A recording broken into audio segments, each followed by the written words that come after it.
good to There go? we go. Excellent. Well, hello, everybody. Welcome to the Talk to Danielle podcast. I am your host, Danielle C. Baker. And before we get started, be sure to like, follow, and subscribe to whichever channel you're listening or watching from.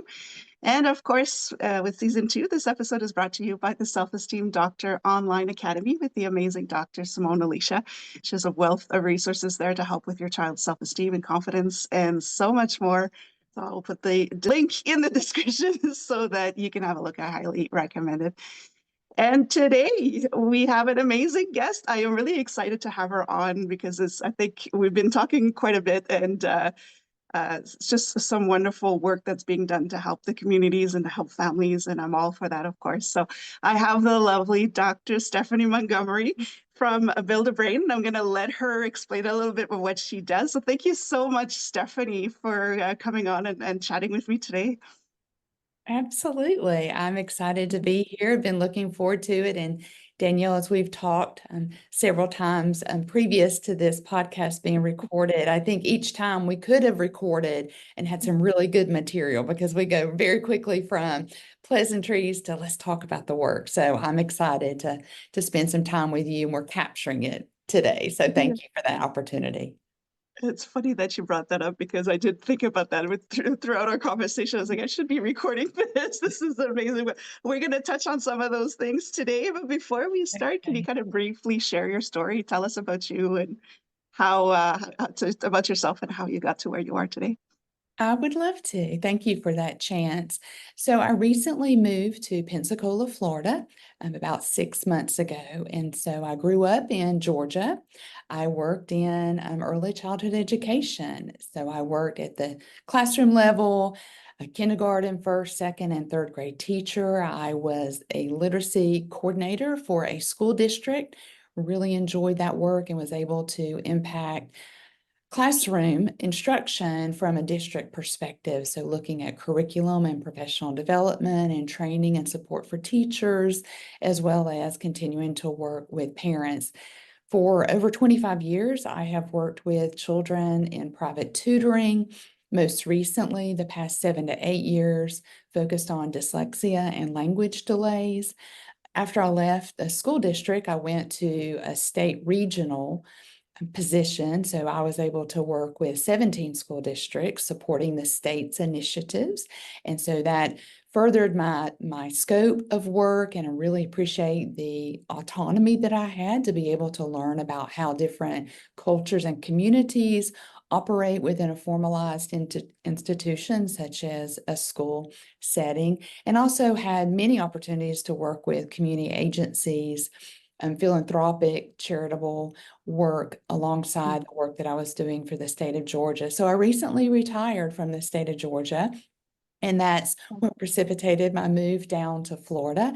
And I had a very unique and just really unexpected opportunity to begin my work with Build a Brain. And it's really fascinating when you get on the other side of turning 50 and retiring, and to be able to look back and see how different experiences in your life really work together for the good. And so my work in K-12 education across different environments always led me back to the foundational years and what can we do to help set children up to be successful. And so my heart goes out to classroom teachers, specifically K-2 teachers, because that is the real nuts and bolts of teaching children how to read and write, which we know is really um, a liberty of sorts. It's a civil right that we have to be able to be literate and advocate for ourselves. But the further that I went down the pathway of language disabilities and understanding more about the neuroscience of learning to read and write, it really just led me to the space that I'm in now at Build a Brain. So we are focused on 0 to 3 early brain development, and that really encapsulates what's happening with mom prior to birth, what's happening with mom during those first 3 years as she's caring for that infant to toddler, and then obviously what's happening in that child's brain development. So I'll pause there because I know we'll get into more of the work, but I think that gives you a nice background as to where I came from and how I ended up here with Build a Brain. Yeah, no, that's amazing. I love that. I like how you mentioned kind of the synchronicities where you kind of go back to the foundation of where you started off, because Yeah. I have a similar story with that, where you're just coming Mm. back and you did touch on the impact or the development of the child very early on. It's like that foundation that they need even from before birth. So can you kind of talk about, is of course you do a lot of work with speech and reading and writing, so the impact of talking and interacting with your child from birth, right, in those first 3 years. Can you kind of share a little bit of how important that is to have that Yeah. interaction right from the beginning? Right from the beginning. So I firmly believe that we're accountable for that which we know. Yeah. I also believe in being very transparent and authentic. I feel like I owe the children that I taught for many, many years, and even my own children, an apology. I did not know, I didn't have a full grasp of everything that was happening during those first 3 years and Mhm. how important language was. Now, I had the opportunity to stay home with my oldest for several years. And so he may disagree. We talked a lot. We talked a whole lot during that time, but I don't know that I fully understood. So now I have this compelling sense of urgency to ensure that families know there's a lot happening during those first 3 years. And our brains were not designed for reading and writing. And usually that causes people to pause a minute and go, wait, what are you talking about here? So our brain, specifically the left side of the brain, was designed for speech and language. That's how our brain has been designed. It has evolved over the past 100,000 years to really have a robust language capacity. And so when we think about, how this evolves, infants begin to hear at about 27 weeks gestation. So they're hearing what's happening around them through the womb. They're hearing and taking in sounds, nuances of sounds. They recognize their mother's voice as soon as they're born. Within 2 to 3 hours, they have mirror neurons that are activated. So they are beginning to imitate immediately. So the Mhm. brain is taking on, from a neurological perspective, the brain is designed and wired to absorb everything in their environment.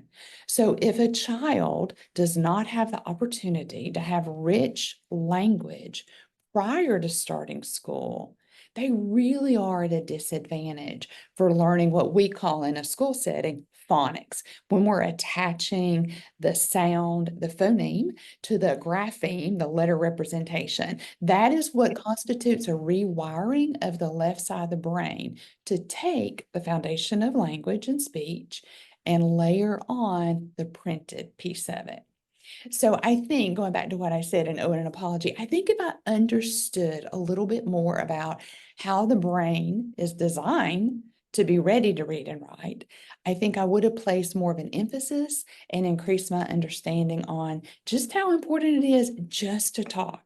We don't have to have these, fancy gadgets, and we don't have to have flashcards and these expensive trips and, experiential things outside of our natural environment. We just need to be present in our natural environment and talk, because if we talk with our children and give them opportunities to talk back, starting with mirror neurons, when a baby is sticking out their tongue because you're blowing bubbles, that's really the beginning of speech. That's Yeah. teaching them how to use their mouth and their lips and their voice and the air that subsequently goes into cooing and babbling. It's all part of the process. I was Yeah. just unaware of what was happening. I was just trying to, be the best parent I could at that time. I didn't fully understand the magnitude of it. So that's been, to me, the most exciting part of this work. And so going back to being accountable, I have an opportunity now to educate and support parents through healthcare systems, through community agencies, and through networks like this, being able to talk on podcast and share that information. And it's so important because it's, if you don't know, we often attach speech to just the verbal side of things. But in children, there's research on that as well, where they have 100 languages, but there's only one that's verbal. Everything else is through sound, nonverbal, body language. So yes, it's so important, and we think that we should start teaching them vocabulary once they start saying words, but they're saying so much already. When you say sticking out their tongue, the cooing, that's all speech, that's all language. So it's so important to, and if parents knew, because I know I had the same reaction, it's like, oh, if I would have known this, there's so much Yeah. work to do, but mirroring them when they're cooing, coo back. So you're encouraging them to start talking back is great. Can you recommend any kind of activities that the parents could do? Again, very simple, like you say, it doesn't have to be the latest educational toy or system, but just Yeah. activities, interactions that they could start right away with their child from birth. Sure. So I'd like to give a plug here to some research that was done in 1995 by Hart and Riesling. The 30 million word gap is what that study was actually coined. And Hart and Riesling looked at the quality and quantity of language used in homes with children under the age of 3. There were a lot of takeaways that different researchers have acted upon based on that study. One is looking at language used across different socioeconomic factors and how there is a disconnect between the two. But I charge families with, we just need to talk. There should not be a disconnect between the overheard language in homes and in caregiving spaces. We all can communicate with our child, even if that is sign language. We all can communicate with our child. So you talk about activities. This is irrespective of socioeconomic determinants. Narrating your day, talking about what you're doing. I'm changing your diaper. Your diaper is wet. Ooh, that's a stinky diaper. Oh, that made you laugh. I love the way your voice sounds when you laugh. Describing exactly everything that you're doing. Asking open-ended questions long before they can communicate back, which is what we call expressive language. They are understanding so much more than they're able to yet communicate. It's kind of like an iceberg. If you think about an iceberg, it goes so much deeper than what rises above the surface. And that's how children's language is developing. Between 6 and 12 months, infant's language is reaching its peak of architecture and capacity for future learning. So Mm, long before they're conversing with you in short sentences and phrases, they're understanding language, and that expression comes later. So narrating your day, open-ended questions. What do you think about that? Again, even if they can't be your conversational partner, you're opening up the opportunity for them to think about that. Choices, labeling things, being very descriptive. I caution parents to not use a lot of pronouns. So don't say mm, put it there. Describe what it is. Describe he or she or them. Describe it with language so that, and they don't yet understand really about pronouns. And I know as being a first grade teacher, I had many children that would confuse pronoun usage. So be descriptive in your language. Sing, talk, play, read, talk out loud. Really, I think that's the best thing that we can do for our children. And be present. Be and be physically, present. yeah, be present. Even if you only have 7 minutes a day because you're working long hours, Mhm. 7 minutes, be present, talk with your child. I love that. And I like how you just how you mentioned the descriptive words Mhm. versus the pronoun, because it's something that we do so naturally that we don't think about it, but put it there. What is it and what is there for a Yeah, child who's just learning their environment? They do need to kind of, put the toy back in the basket next to it, like, and we're adding so much more yeah, words in there. I think it's amazing. That's yeah, really nice. You've mentioned as well that that's what I like about talking to you, because the words that you use are very visual, because I'm a visual person, so I see the pictures that come with your words, but that our brain was not designed for reading and writing. It was designed for speech. So could you kind of talk about that segue over to reading, the important role or the function that language, that speech development has for the reading skills later on in the academic years? I can. So as children, as I mentioned before, between 6 and 12 months are beginning to discriminate phonemes. And phonemes are those individual speech sounds. Okay. And I also want to, as an aside, give a plug to bilingual, multilingual households. Yes. I encourage you strongly to speak in your native language, to expose your child to that language prior to 1 year of age. They are really, they're really absorbing all that in. Again, even if they can't converse back, use that native language that you're most comfortable and familiar with your child. Don't hold that language back. Around the age of 1, they begin to prune off some of those distinctions of different phoneme sounds.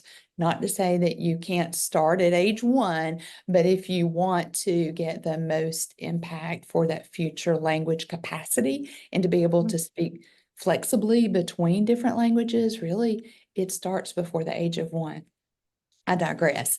So as children are beginning to individualize those phoneme sounds, as they are older, they can then begin to take the language and the vocabulary that they've learned and begin to isolate the unique sounds in them.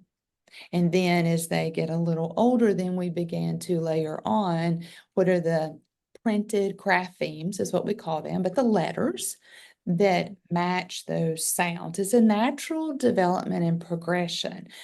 But the introduction of formalized reading and writing, we use the word decoding and encoding, so to take apart and put together. So that formal instruction has to be taught explicitly. That's not something that the brain just evolves to understand. Now, we do have about 5 to 7% of children who are able to make sense of the code, and I'm going to use the word code here. They've grown up in a rich language environment. They've had access and opportunity to lots of print. And so we do have a small percentage of children, irrespective of formalized instruction, that can make sense of the code. They can use contextual clues in picture books and words and how they match up together, and they can break that code on their own. But that's not the vast population. So teaching from the perspective of immersion, and I'll try to stay away from technical instruction words or buzzwords that are circulating right now, at least in the United States. But most children need explicit instruction, but they need that foundation of language. So let me give you an example. If you were trying to teach a child how to decode DOG and trying to help them to understand the sound that D and that O and that G could make, right? The representation of a sound to a letter.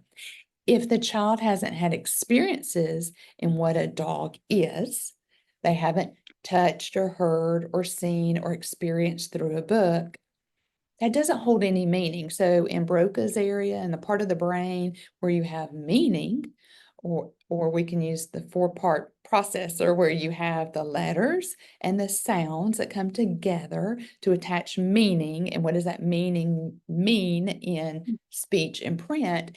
If you don't have that vocabulary, it's just an unfamiliar string of sounds that we put together.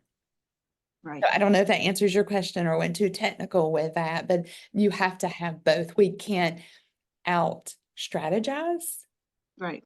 trying to teach a child language, because print and what we read and what we write is just a communication vehicle for language.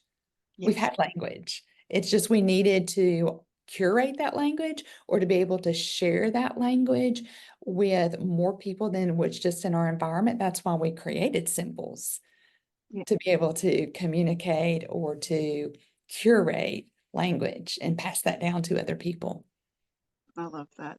And it's interesting just by you explaining it when you're I call it dissecting the word or the Mhm, process of coding, mhm. kind of putting all that together. It's a huge process. You have to take it Oh my apart. It's not, we read dog and it's the easiest word ever, but what it takes for a developing brain to take the letters, Mhm. make sense of each letter, then put them together, make sense of that, and then attach it to what it's related to. That's a long. It's I It's a can see lot. it's Yeah. hard. And I can see why we struggle so much with reading and Yeah. with It's writing is a very whole other complex. thing. Yeah, Because then you have exactly. You have the hand-eye coordination, then the muscles and the bones. Oh my Exactly. goodness.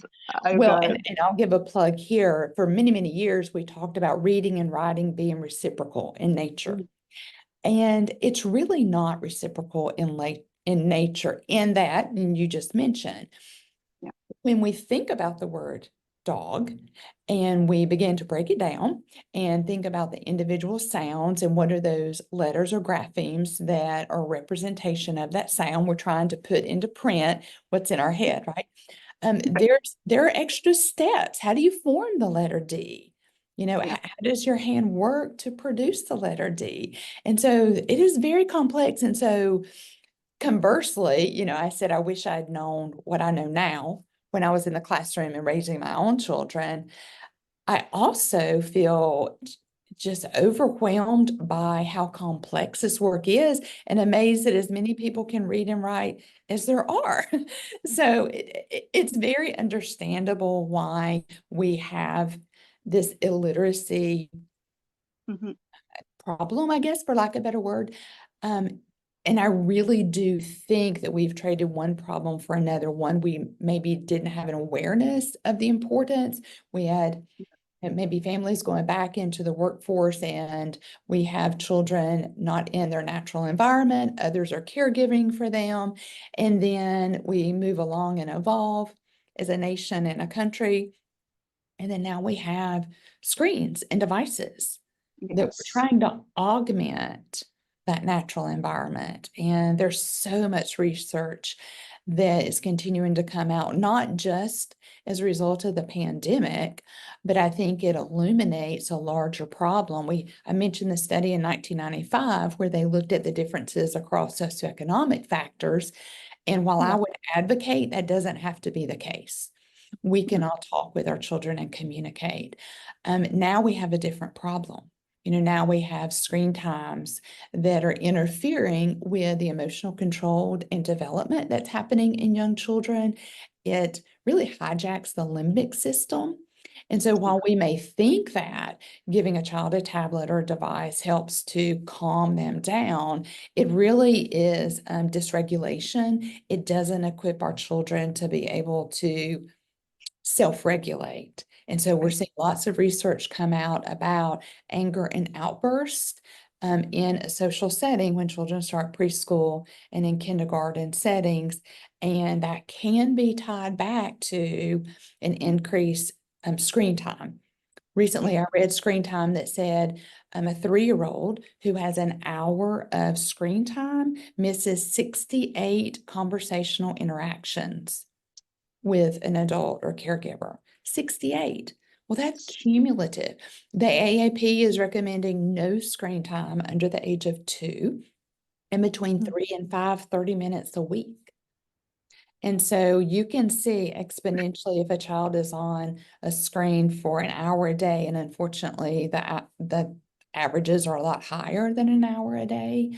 Yeah. We're not only missing out on opportunities to have that serve and return interactions with a loving caregiver or adult, we're also, and I use the word hijacking, but we're also mhm, really diminishing that child's ability to self-regulate, to be able to understand emotions. And then we could, you know, even go down the path of two-dimensional representation with infants, and they're not quite ready to transfer that information from Yeah. a novelty to a familiar if they're just using a screen. I'll Well, pause that's there because that's probably another podcast, but it does yeah. speak to the language piece that we can't replace language Yeah. with a device. They need that three-dimensional, experiential, using all senses in the moment, reacting Yeah. environment. Yeah. I love that you brought that up because that was actually one of my questions is that screen time, because a lot of people just associate screen time to just watching, but there's so much more to the development and everything is interconnected. So the fact that there's no interaction, the child is not developing those words, that Right. vocabulary, and the self-regulation, the children have to mimic, they learn through the adults how to Yeah. self-regulate. So now if they don't have that interaction, they can't, and they can't relate this 2D picture, this flat screen to real life because they haven't been given uh, a model to imitate, or they don't have the words to express their emotions because now we're not interacting with them to say, now that means you are angry or you are happy or you are frustrated. We're not Mhm. putting those words into circulation, so it's a big soup of a big mess of, in terms of development. We're just kind of mixing it all up there, and it's again, it's another episode for sure, because there's Yeah, I would yes, very even take it, fascinating. it is fascinating. I would take it even further because I've been doing research on not only the children's screen time, but the adults' screen time. There are many adults out there who cannot put that device away. So again, children mimic what they see. So if you as a parent are not able to put that phone down or that tablet down, or um, Mhm. then you're just modeling what behavior they should be following. So there's a huge Absolutely, there's a lot of work to be done there. Oh, I could absolutely, talk. This is the stuff I love to talk about. yeah, Is no, the but development. I appreciate you mentioning that, and that brings it full circle. Our children are watching and listening, and Yeah. that's a big responsibility. So whether that's you as the primary parental figure in that child's life, or it's a caregiver, whether that be a family member, whether that is, a child care center, whomever, the person that is spending time with that child while they're awake, that child's modeling the behavior that they see, how they respond to, problems, how Mm. they demonstrate joy and happiness, what they do with their time, whether they're engaged in, the moment and their environment, or they're engaged in, a screen, a TV, a computer, a phone. So yeah, it's a big Yeah, responsibility. It it really is. is. And a Yeah, lot of the times we just don't realize that we don't. we're doing it. And so that's why it's so important to have these conversations. And I just love it. I could Absolutely. talk to you all day about this, but Absolutely. we're gonna switch it up a little bit, and just so you Okay. can talk, so we get to know you a little bit better. If you don't mind sharing with us something that people may not know about you. I'm gonna put you on the Well, spot. that's okay. It goes back actually to modeling and watching others. And so I'll pull it into that. Now, I could tell you about my background, but again, we would need another No. podcast, and maybe that would go more into the therapy trauma. Kidding aside, things haven't always been easy for me, Mhm. and there have been some bumps in the road. For me, I try to focus on the fact that we were all once a child. I put on my shoes the same way as probably most everyone else in the world. We see people the way we choose to see people. And so what Yeah. people don't know about me was really how they choose to see me. I get up every day and I work really hard and I try to do my best. And things haven't always fallen into place for me, but I still kept trying to do the best with the talents and resources I had and tried to serve others. So, what Yeah. people don't know about me, I invite them to get to know me and choose to see me in the best light, but know Yeah. that whether it's someone that we admire and look up to and want to emulate, or someone that unfortunately we are judging, we're Mhm. all created in the same way and started and developed along a similar path. And we just took different paths to get us to where we are now. I love that answer. I've never heard that answer before, and I think it's great because, yeah, people choose to see us the way they want to see us. So if they Yeah. don't know something about us, they just didn't ask, or they didn't Yeah, look at that side of it. I love that. exactly. Oh, it's Yeah. amazing. So I discover things from you every day.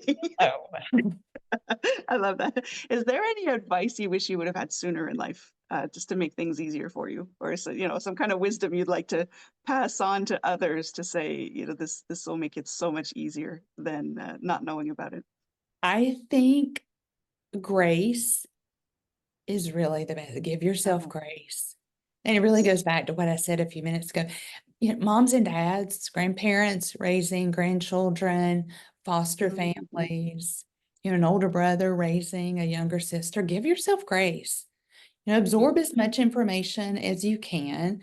Surround yourself with people who aspire to be the best that they can be. You are a product of your environment. I've read before from someone, I can't recall whom wrote this, but you're a product of the 5 or 6 people that you associate yourself with the most. Yeah.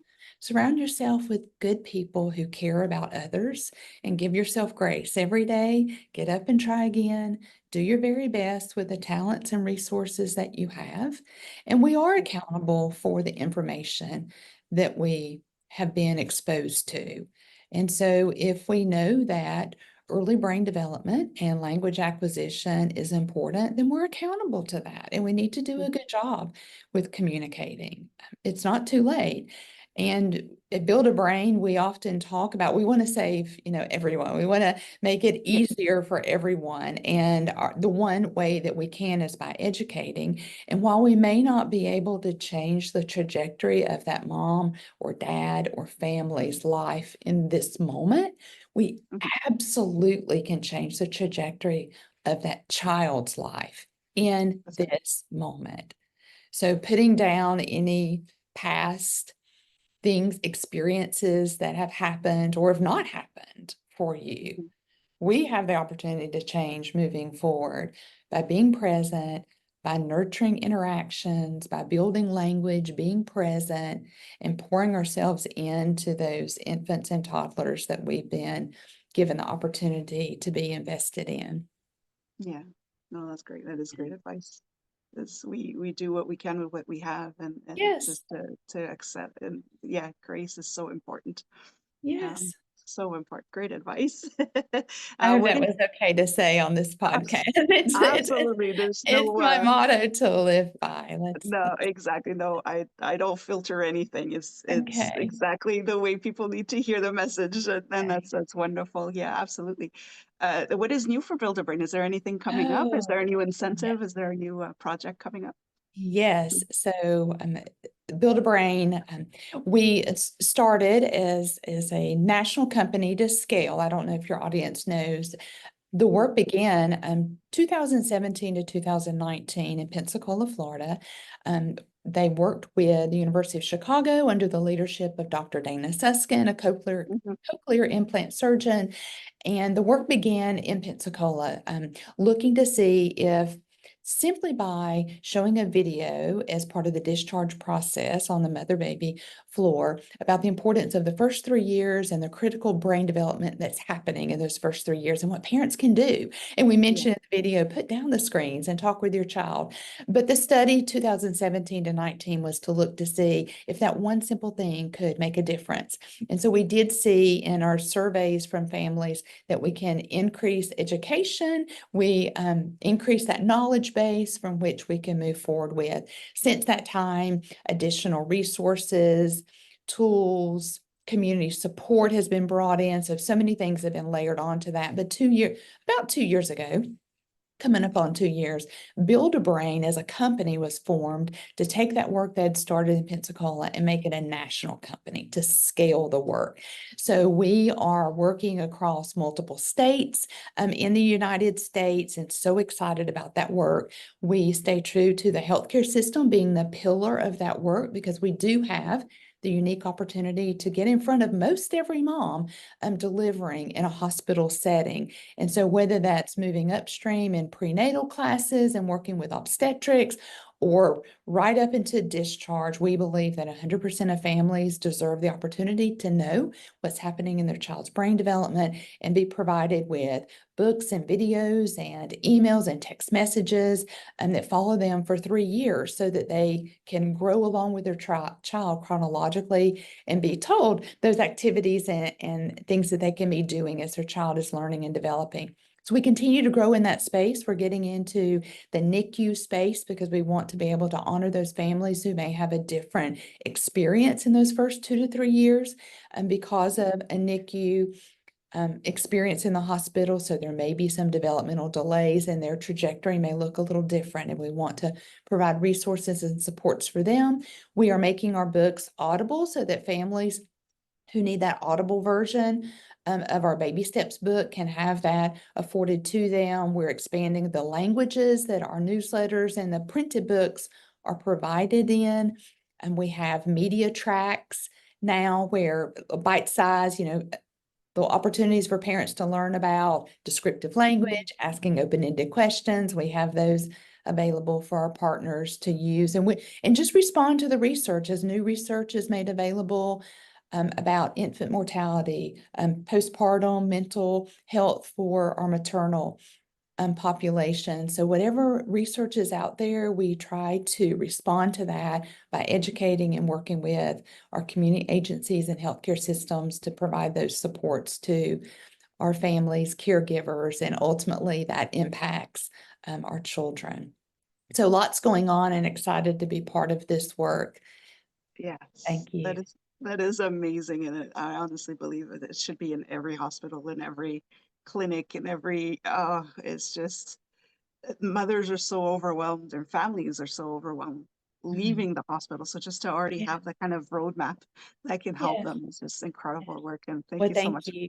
Thank you so much for sharing that with us today. And I will have to have you on another time just to I talk would about love that so much more. opportunity. Yeah. And before we go, is there, I always ask this question, I kind of explained it to you earlier, but what do you want to be when you grow up? I want to be content. And Mm, let me unpack that for just a minute. I know we're concluding here. I want no to be worries. content. So when I get to that time, whether that's 2 weeks, 2 years, 2 decades from now, I want to know that I've done my very best with the information and resources that I had available to Mhm. serve others. And so every day that I get up, I want to, and content being an active word, not necessarily a mindset, but being Yeah. an active word. I want to be content that what I've been given this next day and what I've been provided through experiences and opportunities, how can I serve others? And if I can achieve that, I can be content. I thought when I earned my doctorate degree, I was going to feel differently.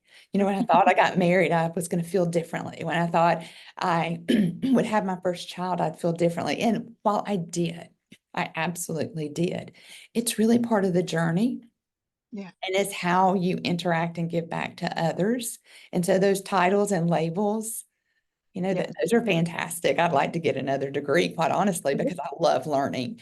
But I also know that it's more about the journey and the person, not aspiring to be something or some profession, because you can be useful in any profession with Yeah. any title. So I love, just being yeah. content. Thank you. And thank you for asking and letting me share that. That's amazing. Yes, it's such important to be content to say I'm happy with what I'm leaving behind. I'm happy with what Yeah. I've done, and like you say, of service, we Yeah. we acquire all this knowledge, but it's important to share it and then to make Yeah. it easier for others. And so, thank you very much for sharing it, and I You're appreciate it. welcome. I You're love this. welcome. I love that question. I never get the same answer. Some people get very technical and some people get very philosophical, and I just love it. It just opens up another conversation. It's It great. does. Well, I'd like to encourage your audience listening, if they heard something today that resonated with them, share it with someone else. And Yes. that's using your gift to share with someone else, a mother that's struggling, a dad that's a single dad of children, a grandparent that's raising a grandchild. you know, Yeah. share your knowledge with someone else, and you can be a source of strength for them. So Yeah. that's what we do. We share what we know with others to help them be successful. So thank you. Absolutely. This was fantastic. I It enjoyed was. being part of this time to share with you, and I hope that your audience can benefit from our conversation. They certainly will. Before we go, would you mind sharing, or how could people, what is the best way to follow you or to reach you or to get more information? I will put I the information in the description, but just to Well, thank you for have it. that. So you can find out more information about our company at www.buildabrainnow.com. And that's buildabrainnow.com. And so there's resources and information on our website. You can find out where we are currently located on our interactive map. And then within our website, you can also reach out and contact me. That comes directly to me, and I would love to connect back to you. So thank you. That's amazing. Yes, that is a great website. I've visited a few times and it's just so much information there. That's great. So thank you again, Stephanie, for joining me today. I really enjoyed our chat, and I'm sure I'll have you on again. There's so many things we can talk about. Wonderful. I look forward to it. Thank you, Yeah. Danielle. Thank you. For everybody watching or listening, don't forget to like, follow, and subscribe to whichever the channel you're listening or watching from. Don't forget to check out the Self-Esteem Doctor Online Academy and go have a look at Build a Brain and see how that can help you in your journey as well. And until next time, stay safe, stay awesome, and we'll talk soon.